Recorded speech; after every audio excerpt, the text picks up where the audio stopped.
Hello there, and welcome to Tea and Terrible Movies, where we sip tea and provide some insightful and nuanced discussion about cinematic masterpieces. Today we're going to be discussing the Christmas masterpiece Rudolph the Red-Nosed Reindeer. Now in this video, we are going to go into great detail about the plot, so there will be quite a few spoilers up ahead. So for those of you who haven't found time in the last 6 decades to watch this movie, that's kind of your own fault. When choosing a tea that paired well with this movie, I felt like I needed to find something that captured the holiday essence. And I felt peppermint was probably the way to go. So today we're going to be drinking Celestial Seasonings Peppermint Pink Black Tea. Ooh, that's good. A warm tea on a cold day really captures the winter spirit. The taste is really Christmassy too. I feel like I just licked Santa. With our tea steeped and ready to drink, it's time to start discussing this movie. Our story begins like all good Christmas stories, with Mrs. Claus yelling at Santa for not being fat enough. We quickly transition from this over to the birth of Rudolph the Reindeer. It's a magical moment where new life enters the world. Donner and Mrs. Donner are basking in the love of their new family member when suddenly his nose lights up. Mrs. Donner just wants to ignore it. Now, I do appreciate how accepting she is of her new family member here, but I feel like a bit of medical attention might have been appropriate, right? Like, I'm not saying go overboard, but at least call a doctor and say, hey, I just gave birth and my kid's glowing. Is that a thing that I should take him to the hospital for? Donner, on the other hand, is immediately judgmental of his child for being a little bit different and wants to hide it. Then Donner's boss shows up and says, wow, your kid looks weird. You should do something about that. Okay. So when my wife and I had our first child, my boss at the time actually kept calling me while I was in the hospital with her, wanting to discuss work. And I felt like that was a really disrespectful way for my manager to be handling this very personal, important life moment. But at least they didn't show up at the hospital room and immediately start mocking my baby. After he's done mocking the newborn, Santa follows this up by singing a song about himself to let us all know just how awesome he is. Okay, so Santa's a terrible person in this entire movie. But you have to admire his self-confidence, right? Like, he's got an entire song that he sings about how amazing he is. Like, I kind of want that for myself, right? Like a theme song about myself that I can just like casually work into conversations. Ken is really awesome. He owns a lot of hats. You should all hang out with him. He's really good with cats. Then Santa leaves and we have a brief montage of Rudolph's first year of life. After that, the film introduces us to the next main character, Hermie the elf. Like all elves, apparently, Hermie works for Santa Claus making toys, and we find him being yelled at by his boss. We're less than 5 minutes into this movie, and this is already the second time we're being shown just how toxic of a work environment Santa has created. Hermie's being yelled at because he has the audacity to have dreams. He wants to be a dentist. He tells us the very alarming fact that the North Pole doesn't have any dentists. So in addition to the hostile work environment, Santa also doesn't provide any healthcare. Back to Rudolph, his dad covered his nose in mud so he can go to school. He quickly befriends another reindeer named Fireball.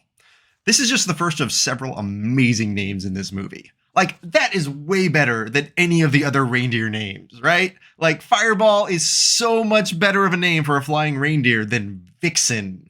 Actually, Comet's pretty good too. And maybe Blitzen. Like, I don't know what Blitzen means, but like, you know, it sounds good. We cut back to the elves to find that they're taking a break from toy making to attend their mandatory choir where they have to sing songs about how much they love their jobs. This is straight up dystopian, right? Like, this is the kind of thing that you would expect to find in an anti-capitalist cyberpunk movie. The corporate overlords forcing their wage slaves to sing about how great their masters are. Santa is also here for choir practice. And if you were thinking that maybe he was here to provide some words of encouragement, then you have not been paying attention. There isn't a single scene in this movie with Santa Claus where he isn't a complete asshole. Santa spends the entire choir practice looking bored, and as soon as it's done, he stands up and says, "That kind of sucked, I'm out of here." Herbie skipped choir practice so he could make a doll with dental problems. Which sounds a little weird, but this is actually kind of a nice moment where Herbie's trying to reconcile who he feels like he is on the inside with who the world is telling him that he needs to be. His boss walks in and finds him doing this and tells him how great it is that he's trying to find a way to belong. Just kidding! His boss yells at him and Herbie leaves. Back at reindeer practice, Rudolph is busy flirting with this hottie. Then Rudolph's disguise falls off, because apparently smearing mud on his nose wasn't the permanent solution to all their problems that Donner thought it would be. All the kids start laughing at him and calling him names.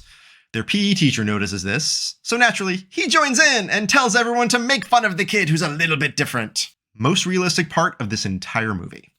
This guy was basically my high school PE teacher. Then Santa shows up because he never misses an opportunity to be an asshole. Santa tells Donner that he should be ashamed, and Rudolph is embarrassed and runs away. Clarice, on the other hand, is kind of digging the bad boy vibe, so she chases after Rudolph. Then Clarice's dad shows up and things start to get a little bit guess who's coming to dinner. He takes her away because he doesn't approve of this relationship for reasons. Finally, after having both been driven out of their respective homes by people who couldn't accept them, our heroes meet each other. Hermie and Rudolph bond over the fact that they're both a little bit different, and they have this great exchange. You wouldn't mind my red nose? Not if you don't mind me being a dentist. He delivers that last line like a dentist is the worst possible thing he could possibly imagine, right? Like, it's almost like he's saying, like, are you sure you don't mind hanging out with somebody who tortures animals for fun? Which Hermie does, but we'll get to that later. Okay, so this movie was made in 1964. When I watch this today, Hermie and Rudolph feel like very obvious metaphors for people who were mistreated by society because of something about who they are, be it race, sexuality, what have you. Scenes like this one, or the one with Clarice's dad, just don't make sense unless you're viewing them through this lens. But this movie has been incredibly popular ever since it was first released, and that includes with generations that were, as a whole, a little less tolerant of some of these groups. So, I'm actually genuinely curious about this. What do racists and homophobes think this movie is about? Like, do they watch this and not get the super heavy-handed metaphors? So if you're a racist and or homophobe and would like to provide a little bit of insight in this, comment down below. Oh my god. I just asked racist people to comment on a YouTube video. Anyway, back to our story. The Hermie and Rudolph partnership sets off to explore the wasteland together. This was actually a lucky team up for Hermie, because Rudolph's a reindeer, so I have to assume he has some sort of natural adaptation that would help him survive the frozen wasteland. Hermie, on the other hand, is an elf who doesn't even own a pair of gloves. Left to his own devices, he would have been frozen to death by morning. On their way, they meet Yukon Cornelius, the best named character ever. Okay, seriously, if I had never seen this movie and you told me to draw someone named Yukon Cornelius, well, it would have looked like this because I'm a terrible artist, but this is exactly what I would have pictured in my head. Bright red hair, bushy beard, sleigh pulled by a team of house dogs, carries a gun with him everywhere. I genuinely love everything about this man. Then our villain shows up. Well, other than Santa. I mean, Santa's obviously the primary villain of this movie. The abominable snowman! Not to worry, Yukon fucking Cornelius is here to save the day. He single-handedly pulls them to safety, and they set out to sea on an iceberg with no plan or provisions. Back at home, Rudolph's parents and girlfriend are starting to get worried about him. The womenfolk want to go look for him, but Donner says, "No, this is man's work." I'm not paraphrasing, that's the actual line. Mrs. Donner and Clarice aren't going to let no man tell them what they can't do, so as soon as he's out of sight, they follow after him. Honestly, I'm a little worried about Clarice. She met Rudolph once, and now she's risking her life to find him. Again, it's great that she's helping, but this just doesn't feel like the basis of a healthy relationship.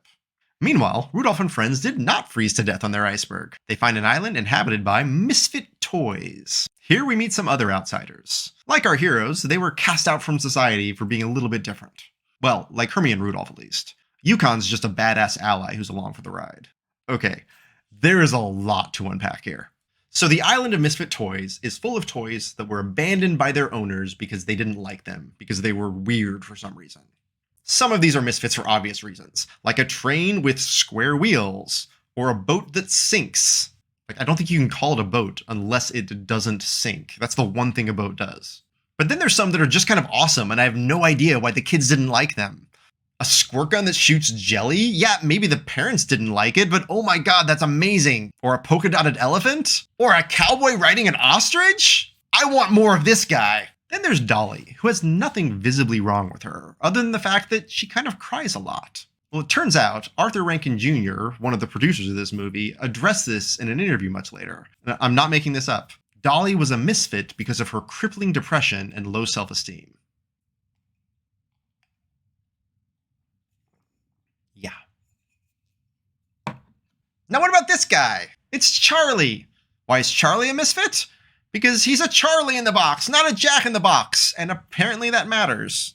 But there's actually a lot going on with Charlie. His name isn't written on his box, so no one would even know that his name is Charlie.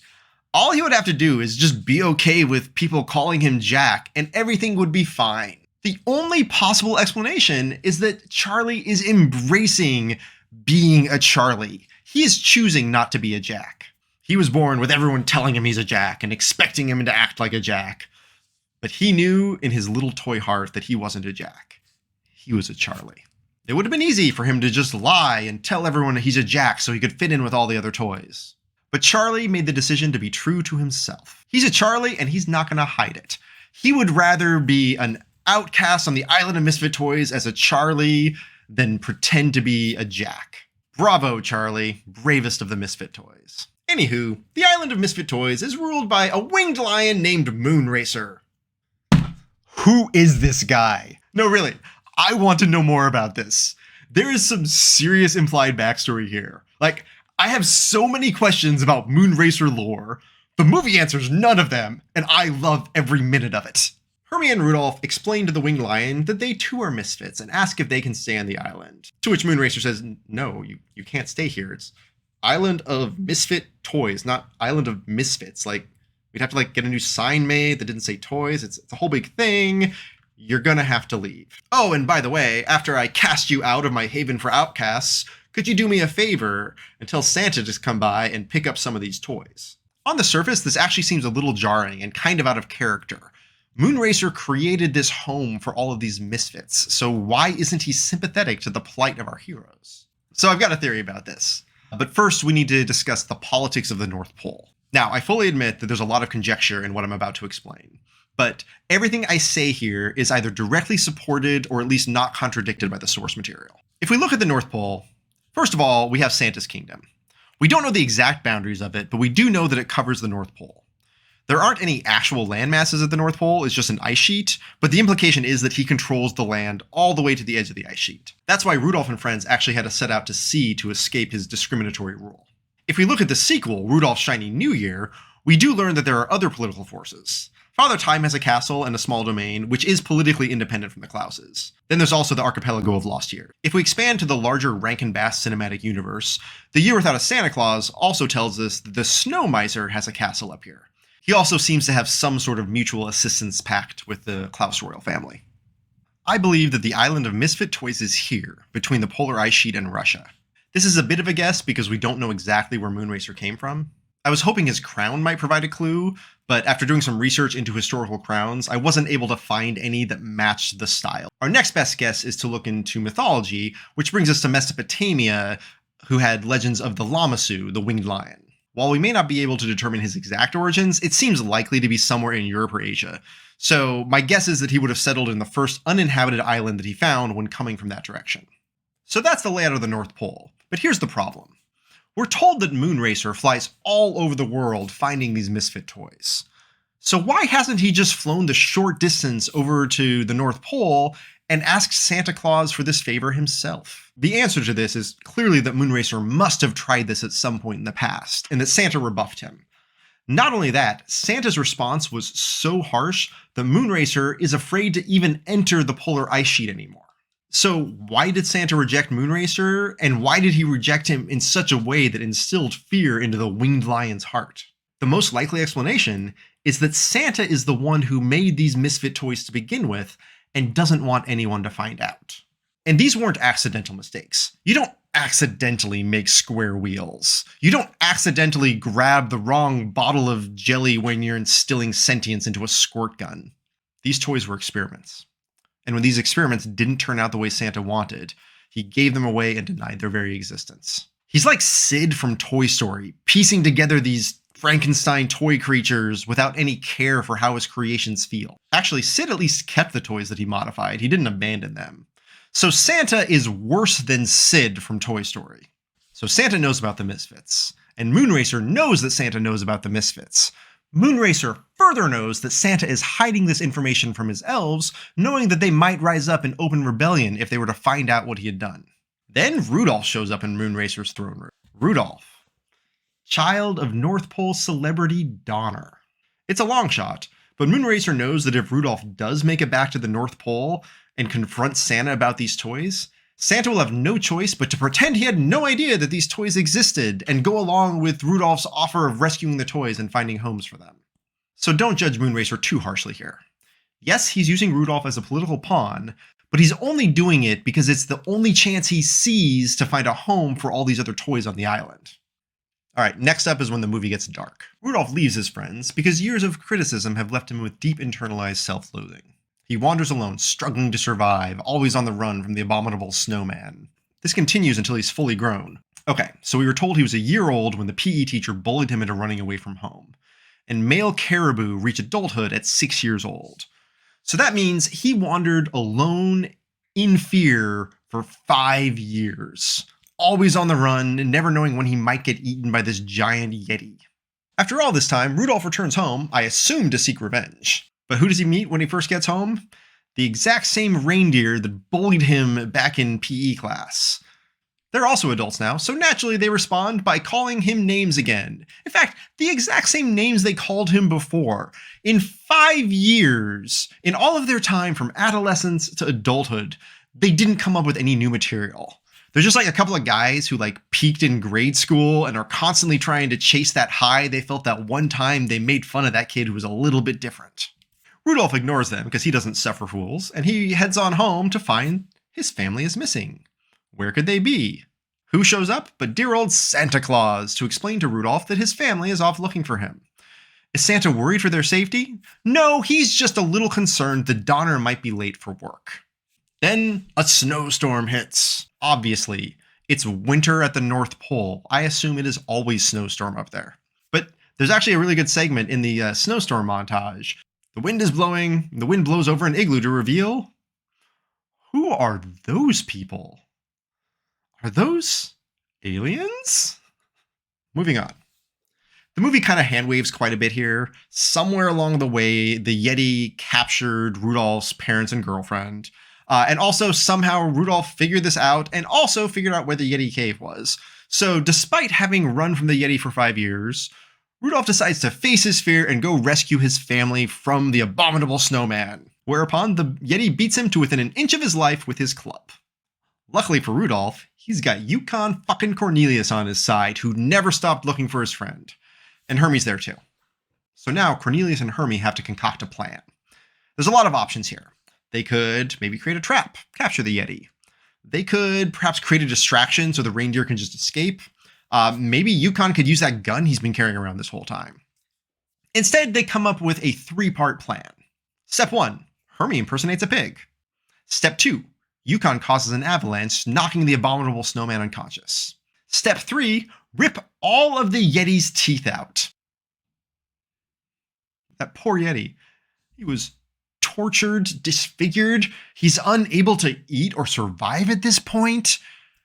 And Hermie was smiling about it. He enjoyed it. Hermie is not a good person. That's serial killer behavior right there. Then Yukon wrestles the Yeti off a cliff, which is a little odd. Like, you get the impression that it wasn't part of the plan, and they didn't even really need to do it, right? Like, the Yeti is harmless at this point, but Yukon just sort of, chases the guy and sacrifices himself chasing him off a cliff. I kind of get the feeling that, Yukon just had the urge to wrestle an animal off a cliff. Like, this is just a thing he does, So anyway, that happens. Everyone else returns back to the North Pole in triumph. Moonracer's ploy works, and Rudolph is able to convince Santa to go rescue the misfit toys. Hermie is told he can open a dentist office, despite having absolutely no training in the field and being a known sadist. I guarantee you, by next Christmas, he has pulled every elf tooth in the kingdom. So celebrations are had by all, everyone's happy, even Yukon fucking Cornelius. Turns out he knew the Yeti would survive because they bounce for some reason. Apparently there's a lot of abominable snowman lore that doesn't make a lot of sense and that we aren't really explained, but Yukon knows it. And that's actually part of what makes Yukon Cornelius, right? Like, he knows that Yetis bounce.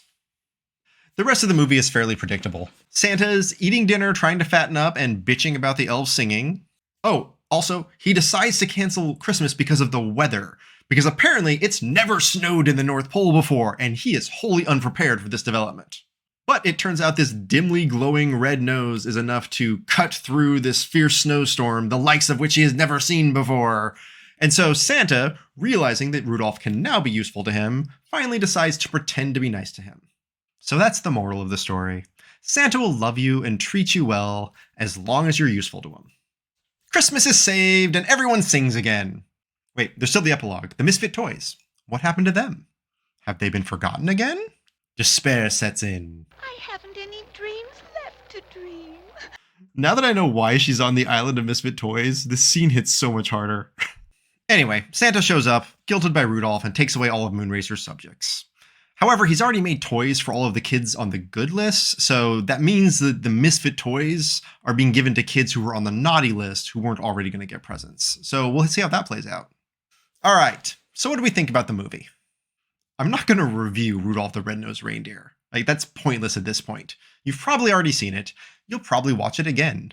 Whether it's a good or a bad movie has absolutely no bearing on whether or not people are going to watch it. It's like candy corn, right? It's there, you're going to consume it, but no one's going to actively seek it out or avoid it. That being said, the core message of Rudolph is actually pretty solid and kind of progressive. It's about a kid who's born a little bit different and has to come to terms with that and eventually learns to be who he is and accept who he is and fuck the haters. And we also see a really good variety of the ways the people around him in his life handle who he is. There's the family members who eventually come around and learn to accept him. It is missing that one older relative, though, who never comes around and refuses to accept Rudolph for religious reasons. It's got asshole corporate Santa who only pretends to accept Rudolph when it's useful to him. Most important of all, you've got true allies like Yukon fucking Cornelius, who stood by his friends from the beginning and never even saw them as different. Merry Christmas! And remember, don't be a Santa Claus. Be a Yukon Cornelius.